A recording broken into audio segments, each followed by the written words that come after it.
Ezequiel Romo was born in the late 1970s, during a time when life came with weight most kids never had to carry.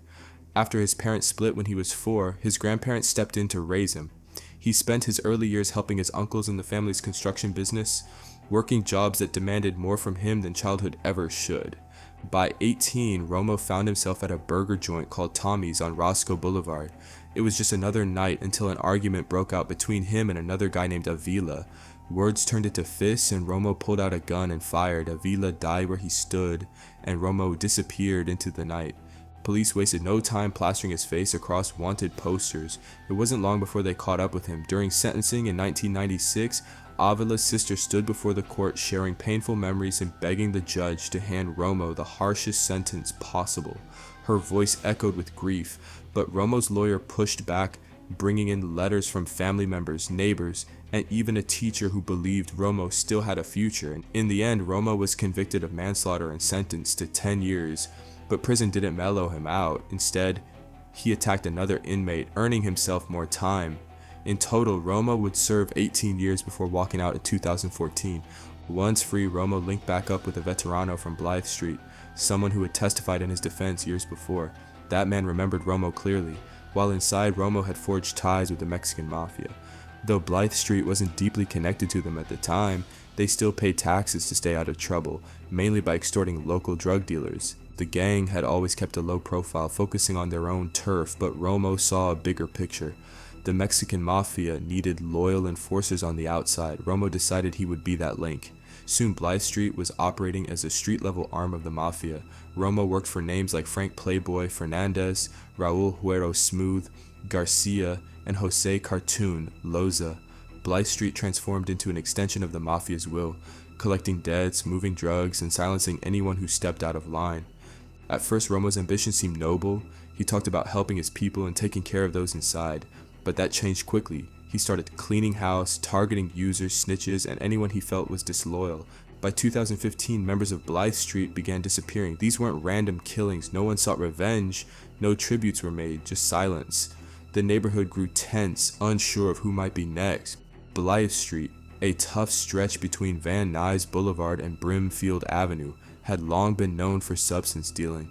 It survived years of police raids and anti-gang campaigns. Kids from nearby apartment buildings fell into the gang early, sometimes as young as 12. They stole, hustled, and fought just to survive. The gang lived in the cracks of the city, in laundry rooms, vacant units, and apartment parking lots. Whenever rival gangs like Columbus Street rolled through, Blythe Street members would scatter into stairwells and hallways, waiting to return fire. This was Romo's domain. He wanted control over everything: drugs, gambling, and any operation that made money. In 2017, he texted a crew member that he wanted full control of Panorama City. One of his targets was a drug dealer named Chaparro, who operated out of 3 separate apartments in the area.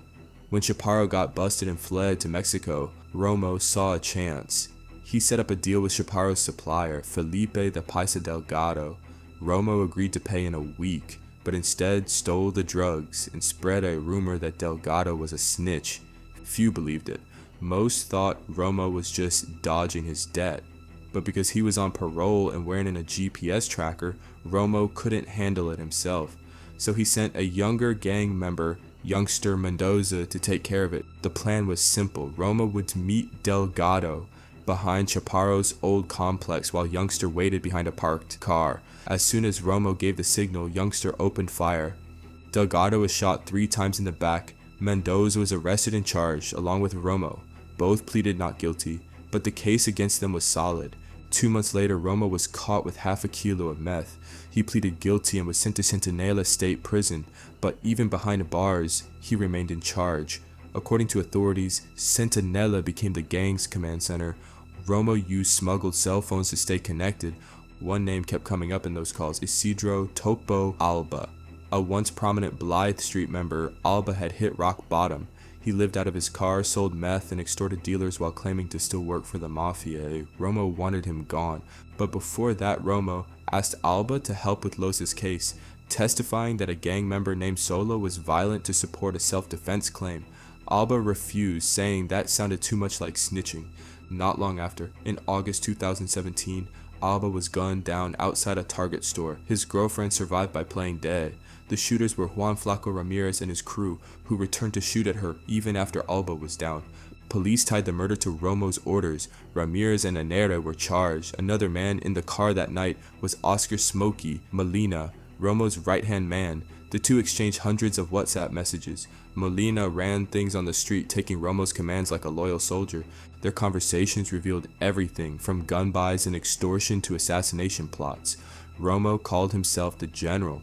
Molina called him a friend and mentor, but Molina had his demons. He was battling addiction and often missed Romo's calls.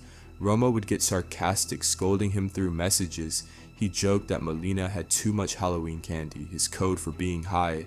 On February 10th, 2018, Molina told a woman he'd be right back. He stepped outside with a revolver tucked in his waistband and never returned. He was shot and killed at the doorway. Authorities believe fellow gang member Eder Mendoza pulled the trigger with Lorenzo Gonzalez as lookout. The reason? Molina had become unreliable.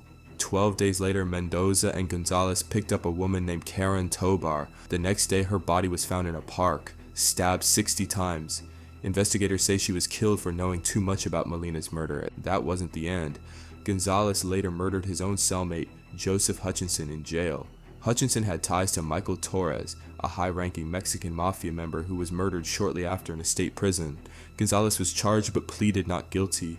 Romo's trial was a massive case. His lawyer argued that the prosecution exaggerated everything, making Romo look like some criminal mastermind, but the jury wasn't buying it. After 9 days of deliberation, they found Romo guilty of multiple murders. Romo's associate, Santos Martinez, was convicted of 4 killings. His brother was found guilty in the Rios murder. Another man, William Smokes Benitez, was acquitted of 1 murder, but found guilty of conspiracy. In the end, Romo remained a figure of power, still called Señor by those on the streets, but respect couldn't save him from what came next. On July 21st, 2024, at Centinela State Prison, Romo was ambushed in the day room. 3 inmates, Christian Moreno, Johnny Garcia, and Christian Hernandez, attacked him without warning. Guards rushed in, but it took 4 blasts of pepper spray to stop the assault. Romo was left bleeding from multiple stab wounds. Staff tried to save him, but he was pronounced dead at 9:52 p.m. He was 47 years old, serving life without parole, and just like that, the man who once aimed to control all of Panorama City was gone. What do you think about Ezequiel Romo's rise and brutal fall? Let us know in the comments. Make sure to like this video, subscribe to the channel, and turn on notifications so you never miss what's coming next.